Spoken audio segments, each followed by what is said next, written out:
Hey everyone, and welcome to Chasing Growth. The purpose is to encourage Christian leaders to get better. When you get better, the people that you get to influence get better. The world around you get a little better. I was talking this morning with a lady at the store. I stopped to get some things for the breakfast, and there was not many people at the store today. Probably many people out. And I started talking to her for a second, and she said, I'm ready for this year to be over and to turn the page. The other day I was talking with some friends, and the thing that we were talking about was about New Year resolution. New Year resolution, and we're ready to start again, all that stuff. And with the end of a year, we experience these things. Some years the year maybe was difficult, maybe things happen.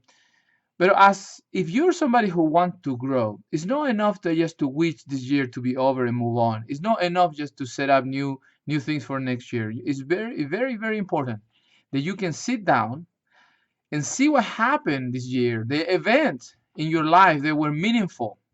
Sometimes some that were not very meaningful, but they spoke to your heart, they spoke to your mind, and you were able to change and grow. Why? Because if you don't do this, you're like the story in James, when the person go and look themselves in the mirror and they look really bad and do nothing about it. Because this year can turn into that. You went through all these situations and you don't stop to really think your reaction, the way that you respond, what did you learn, and just move on. And you know what's going to happen if you do that? Next year will be a repetition of the same, exactly the same. You hear this in people's experiences. 24 years of experience in doing something, but the reality is that so many times they have just 1 year they have been repeating for 24 years, and then they don't really have any experience because they never really sit down and check the experience in the situations and come out with some type of knowledge or understanding or growth. So I want to invite you to do that. And let me share with you how I did it. This year was not an easy year for my family, for me, for different reasons. We have COVID, situations at work, uh, a, problems with going to doctors, ERs, a bunch of stuff like that. Waiting for test results, scary stuff.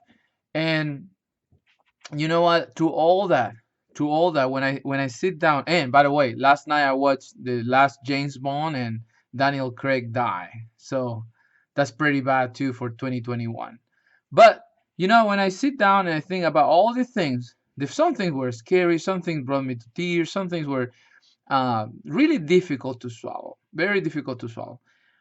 However, I can look back and see exactly what God was doing and come out with a result. So the thing didn't happen in vain, and I'm just gonna turn the page and move on and just wish this year nobody remember this year. I can actually look back, and there's two things that I learned out of this year, all these difficult things specifically. Two things. One, I learned that I have an ego problem, considering myself better than others. Why? Because some things happened that I thought I don't deserve that. I don't deserve to be treated that way, or actually, I deserve that and not that person. I felt better.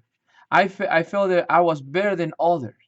And I realized through those situations that came to the light because the situations, because what happened, because the humiliation to some extent.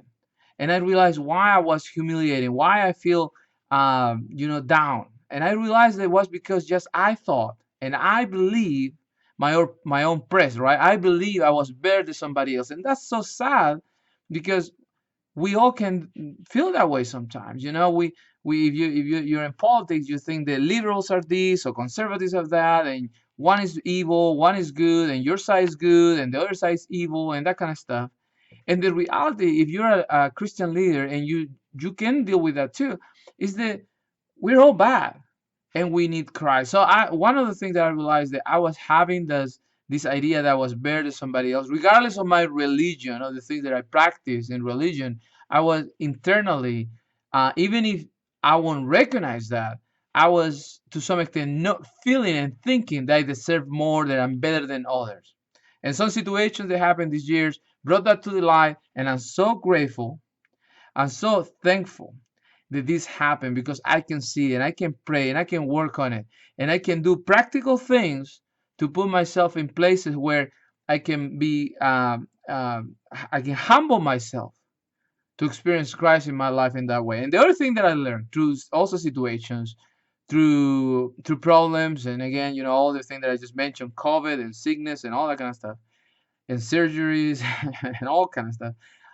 I learned, regardless of all these years that I have spent in Christianity, the the what it, my heart was shared with not only with Jesus but with other things. So in other words, there were many thrones in my heart. Not only the Jesus throne, but there was the throne of the dreams, the throne of the desires, the things I want, the things I want to achieve, and the things I want to gain. And when I realized this, and I don't know how to explain it, but I realized that I was running after the wrong things. I realized that Jesus was not the primary throne in my heart or the only throne in my heart. And when I realized this, okay, of course I repent and I give it all to God. And you will be amazed how that brought so much peace about the future, about the everyday, about life. Incredible peace, knowing that God is God and I'm not. And if Jesus is not in the throne of my heart, really, I'm worshiping other things, and seeing all that just changed everything.